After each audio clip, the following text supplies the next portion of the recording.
Vamos ler o texto bíblico. Em Salmo 90, de 9 a 12. Pois todos os nossos dias se passam na tua ira, e acabam-se os nossos anos como um breve pensamento. Os dias da nossa vida sobem a 70 anos, ou em havendo vigor, a 80. Nesse caso, o melhor deles é canseira e enfado, porque tudo passa rapidamente e nós voamos. Quem conhece o poder da tua ira e a tua cólera segundo o temor que te é devido? Palavras do Senhor. Amém? Amém.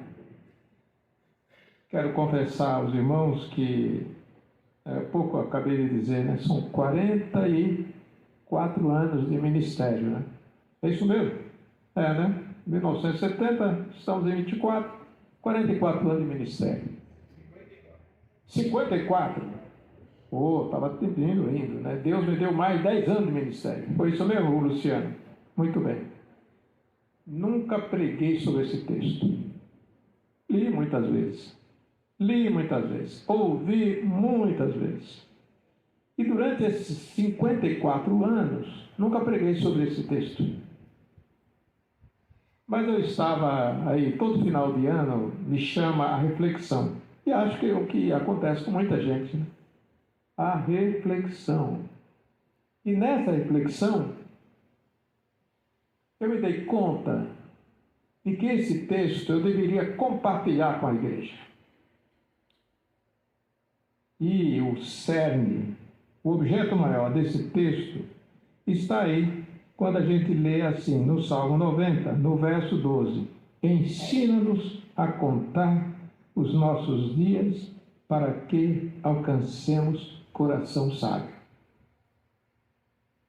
Esse texto de autoria de Moisés é um salmo em forma de oração. Vê que ele está dizendo a Deus, ensina-nos a contar os nossos dias para que alcancemos coração sábio. É um apelo a Deus, ele faz um apelo a Deus, pedindo que Deus, em atitude pedagógica, nos ajude a contar os nossos dias. Qual é o pressuposto que está aí? Hein, Márcio? Esse Márcio.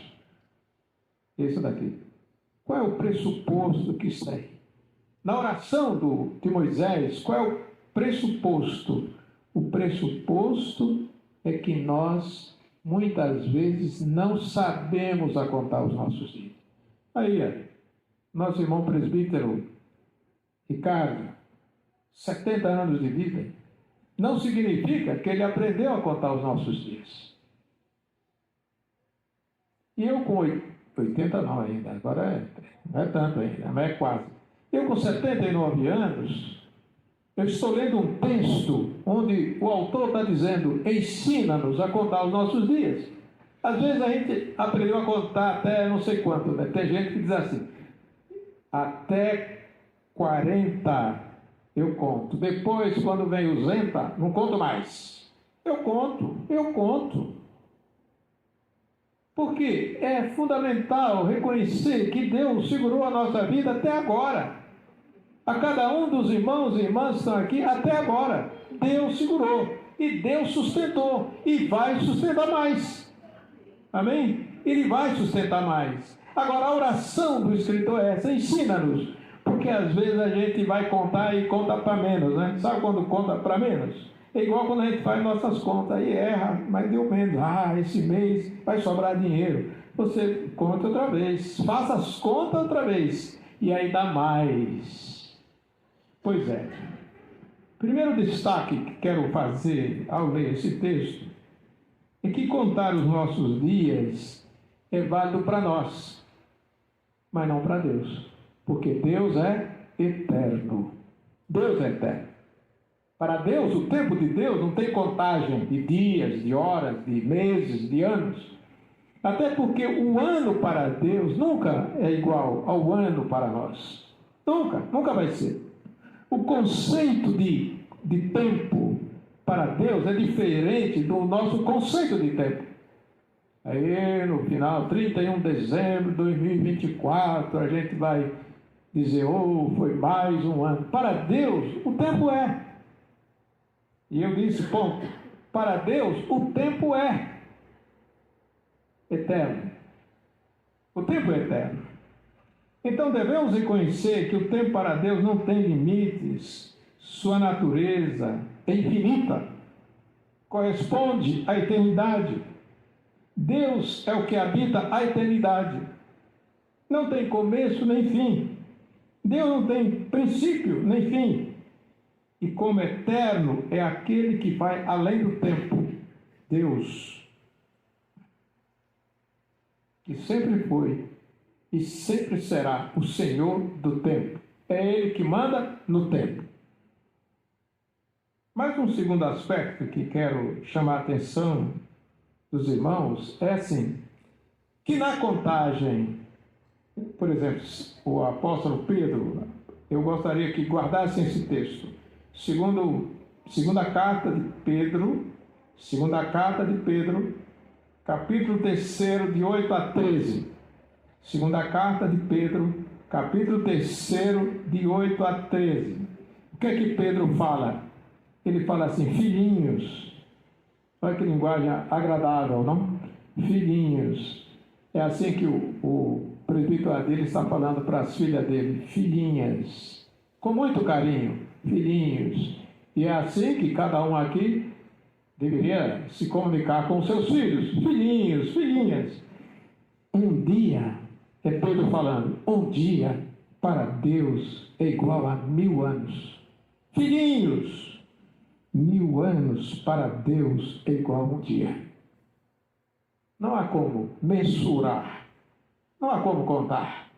Essa é a linguagem do apóstolo, reconhecendo que o tempo de Deus é diferente, o conceito é diferente, não é? A maneira de vivenciar esse tempo é diferente da maneira como nós vivenciamos.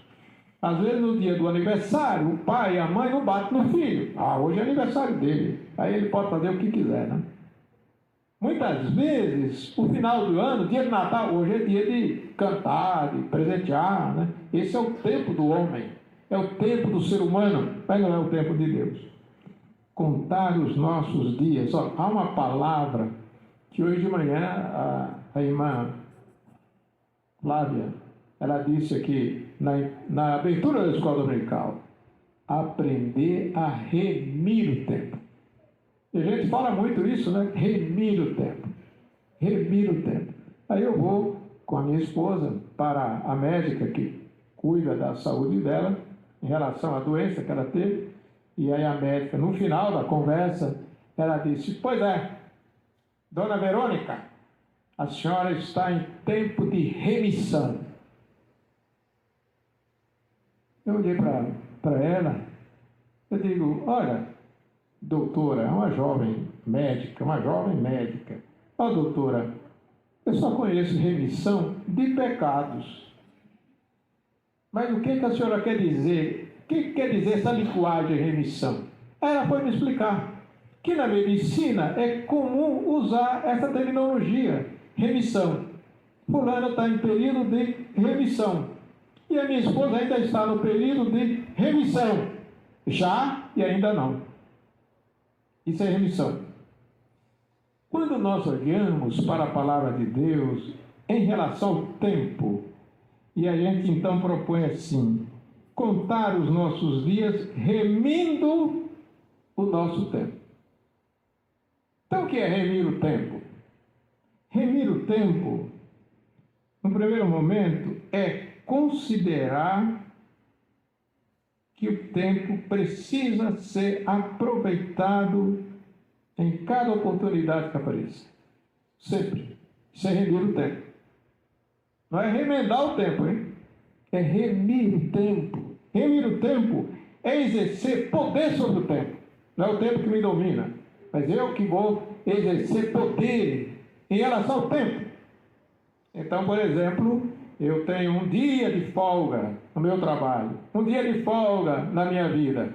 O que eu vou fazer com esse dia? É uma questão, muita gente não sabe o que vai fazer. com o dia de folga. Aí, o Gustavo vai ter um dia de folga. Não sei se vai ser assim, mas um dia de folga. Qual é o plano para esse dia de folga? Vou à praia, vou assistir filme, vou ficar em casa, vou beber até cair. No dia de folga, o que eu vou fazer? Vou ler a Bíblia, vou fazer jejum, vou fazer oração. O que eu vou fazer no dia de folga? Muita gente, Luciano, não sabe o que vai fazer no dia de folga. Remir o tempo é saber o que vai fazer no dia de folga. Esse é um exemplo. Remir o tempo é aproveitar a oportunidade da folga para fazer algo melhor, fazer algo bom, algo de qualidade, algo de substância, algo que não me envergonhe. Isso é remir o tempo. Remir o tempo é não cometer pecados como o próximo. Remir o tempo é não cometer pecados contra Deus. Remir o tempo é não cometer pecados contra a igreja. Remir o tempo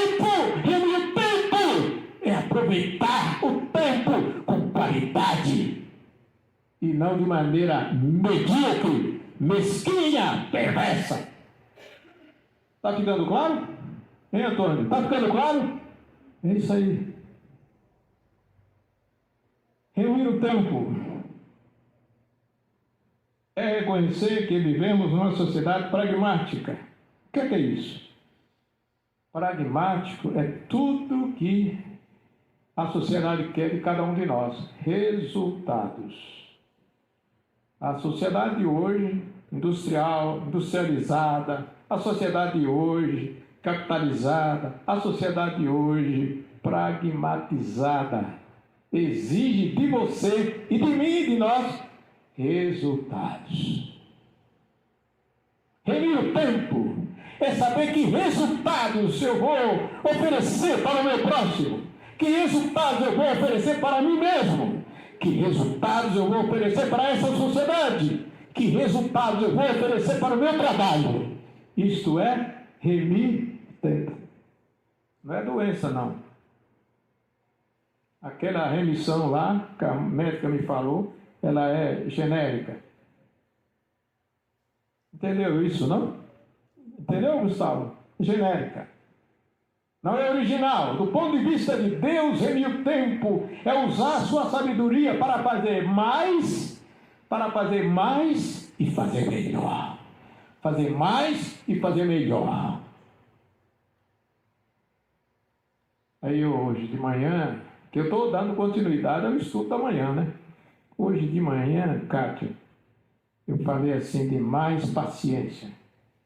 Foi isso aí? Para quem foi? Ali, ele está ali, Walter Jacó, o seu pai, ele estava aí. Remir o tempo é eu aproveitar para ser mais paciente.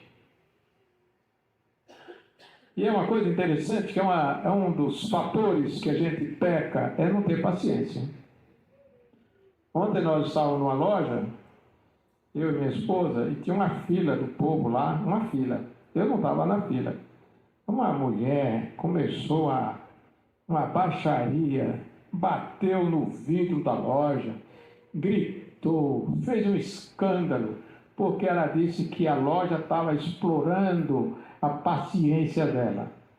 Ouviram isso? Tem gente que faz isso, não? Pois é. Qual é o tamanho da minha paciência para estar naquela fila? Eu não estava naquela fila. Mas outros estavam.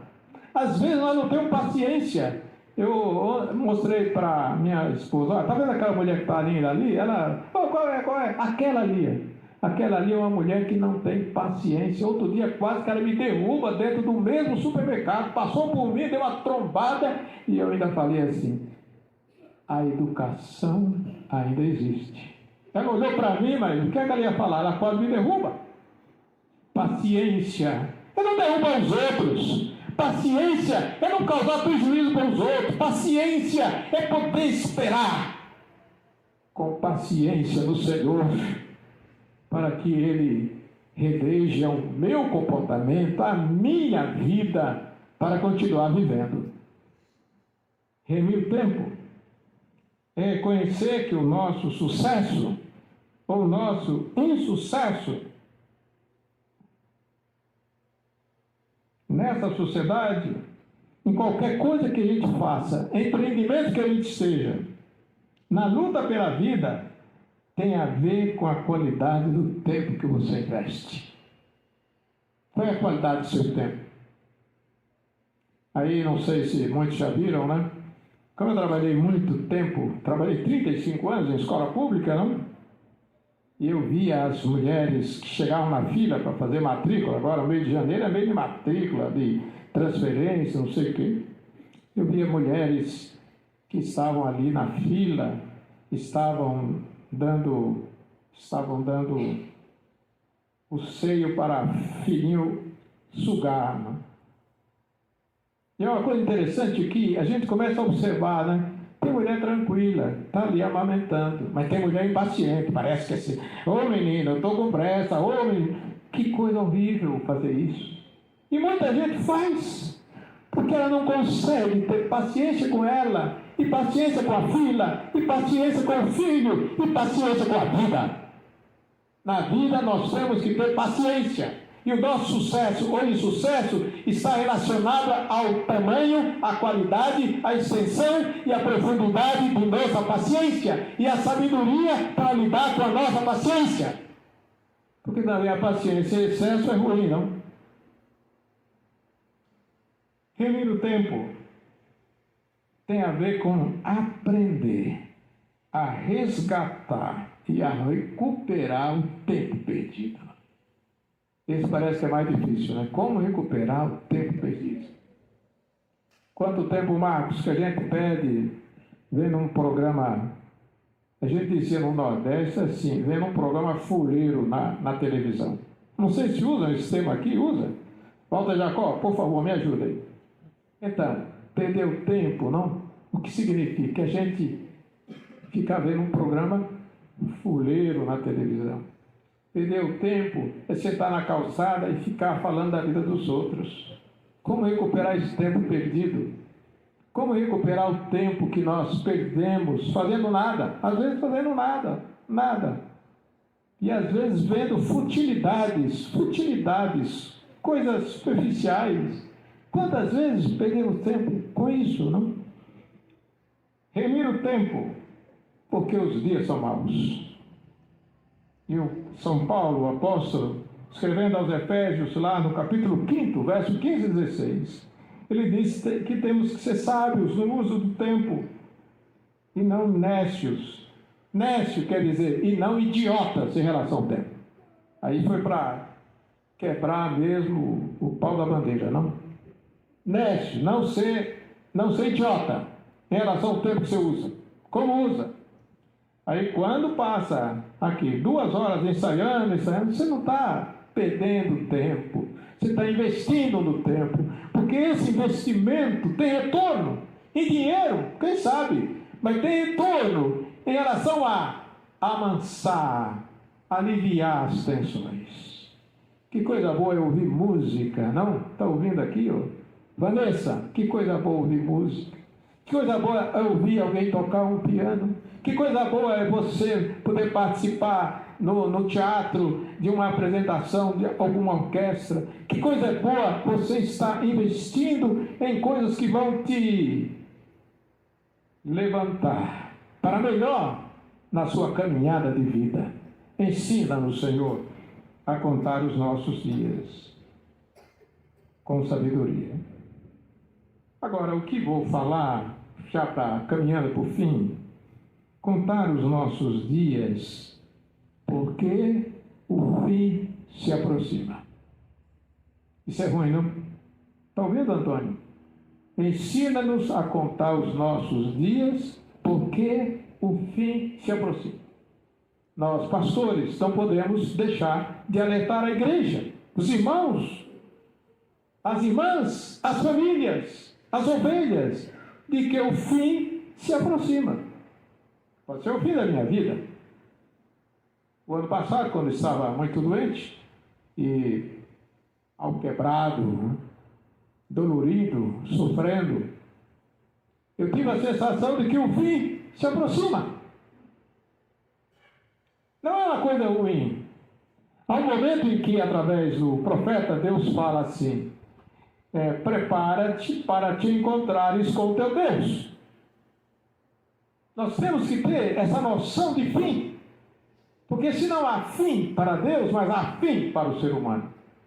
O fim se aproxima. Precisamos estar preparados para o fim de nossa vida. Ou o fim de todas as coisas nesse mundo. Fim de nossa vida. Aí o Ricardo olha para mim, o senhor aí com 79 tem que ficar preocupado mesmo, né? Eu digo, mas até a criança de 4 anos teria que estar preocupada também. Porque não são apenas os idosos que morrem. Aí eu sou Aparecido. Não apenas os idosos morrem, mas as crianças morrem. Mas os adultos morrem, todos morrem. E ninguém nasce com a data aqui, não é? Data, nasceu em 5 de setembro, vai morrer. Então, ninguém nasce, ninguém tem essa carteira de identidade, ninguém tem a identidade do fim, ninguém tem um prognóstico do fim, ninguém tem na mão o que vai acontecer amanhã. E até Tiago diz, olha, cuidado, quando vocês vão à cidade, qual é o valor da sua vida, qual é o sentido da tua vida? E é interessante, né, que nós aprendemos que já estamos vivendo o princípio das dores. É só abrir lá em Mateus 24, de 4 a 14. Lá está escrito, princípio das dores. E esse princípio das dores é tão dolorido ler esse texto, mas é necessário que se leia. E eu gostaria que todos lessem. Mateus 24, de 4 a 14, está dizendo que esse é o princípio dos fins. E esse princípio está acontecendo nos nossos dias, guerra sobre guerra, terremotos, maremotos, tsunamis. Isso é princípio do fim. Falsos profetas, isso é princípio do fim. Olha, estamos vivendo esse tempo. Hoje de manhã falávamos, já tem 2 grandes guerras acontecendo no mundo, e tem aquele povo lá pertinho lá do genro do reverendo, do presbítero Adiles, né? Cuidado aí, irmão. Cuidado aí, irmão, que estão querendo fazer uma guerra ali. Isso é sinal do princípio do quê? Dos fins. E as guerras são inevitáveis, porque sempre na história da humanidade nós tivemos guerras. Agora, tem alguns sinais desse princípio dos fins, que são próprios da nossa época. O ano passado, 2 anos atrás, 3 anos atrás, 4 anos atrás, nós tivemos o problema da Covid-19 no Brasil e no mundo. Ninguém esperava isso. Ninguém esperava essa guerra. Ninguém esperava essa tristeza. Ninguém esperava esse sentimento. Ninguém esperava essa perda. Ninguém esperava esse momento. Ninguém esperava que estava tão perto da sua casa, tão perto da sua igreja, tão perto dos seus negócios, tão perto do seu trabalho, tão perto da sua escola, tão perto dos seus sonhos. Foi muita gente que deixou de casar durante 2 anos atrás, porque na pandemia ninguém podia casar. Até podia, mas não devia. Está ouvindo, Antônio? Ainda bem que você casou bem antes, não? Significa que isso é princípio dos fins. E não é um princípio que diz assim, é para quem está longe, é para quem está na Índia, é para quem está na China, é para quem está no Japão, é para quem está na Arábia. Não! É para nós. E essa igreja aqui sofreu quando perdeu nessa calamidade mundial, o seu pastor. Isso é fim. Então a palavra do Senhor ensina-nos, Senhor, a contar os nossos dias, que a gente não sabe se amanhã não vem outra Covid, se amanhã não vem outra desgraça, se amanhã não vem outra catástrofe, se amanhã não vem uma grande perda para a minha família, para a minha casa, para os meus filhos e para mim. Ensina-nos, Pai, a contar os nossos dias. Não quero gerar aqui entre os irmãos uma paranoia. Sabe o que é paranoia, né? Aquela mania de perseguição. Não, querendo que agora vem uma Covid aí, não? Deu um espirro, Márcio, acho que domingo você não vem aqui não, vai tocar na igreja, você já está com isso. Não, não é isso não. Mas a gente tem que ter clareza e ter sabedoria para viver esses dias que Deus ainda nos dá, porque coisas do princípio das dores estão entre nós, e de maneira triste, terrível, arrebatadora, destruidora, iníqua.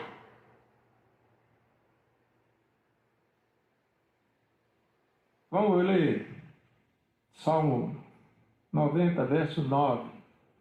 Porque acabam-se os nossos anos como um breve pensamento. Porque os dias da nossa vida sobem a 70. Ah, tá vendo? Ele está entre esses aí.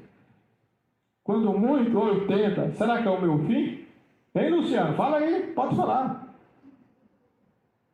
Mas pode ser o meu fim antes dos 80, pode ser meu fim depois dos 80. A linguagem pode ser até figurada, mas significa que muita coisa de verdade está nessa linguagem. Porque a morte sempre bate à nossa porta, bate à porta de crianças, de jovens, de idosos, sem discriminação a qualquer momento e em qualquer lugar.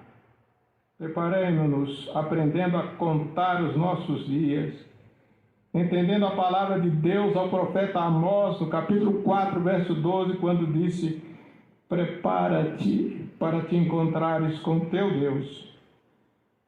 Que não nos tornemos paranoicos, com mania de perseguição, com medo da morte, mas sejamos precavidos, cuidadosos, responsáveis, para não sermos surpreendidos.